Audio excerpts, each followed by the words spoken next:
হচ্ছে।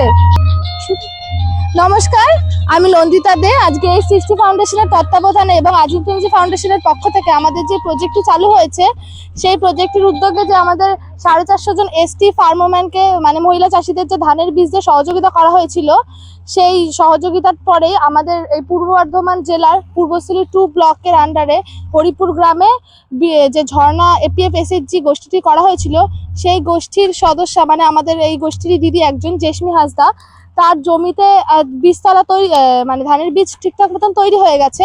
সেই বীজতলা থেকে আজকে ধানের বীজ তুলে এসে তার মেন জমিতে আজকে রোয়া করানো হচ্ছে, মানে ধানের বীজ রোপণ করা হচ্ছে।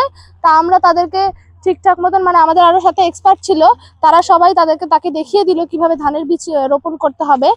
তো সেইভাবেই আজকে উনার জমিতে ধানের বীজ রোপণ করা হচ্ছে।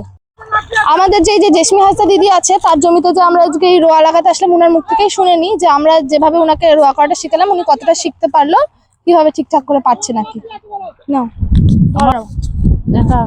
যে তোমার নামটা বলো, মুখের সামনে নিয়ে বলবা, তোমার নামটা বলবে, গ্রামের নামটা।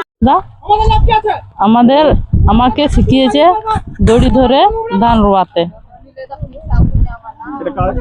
আজকে শিখতে পারলাম কিভাবে দড়ি ধরে ধান লাগায়।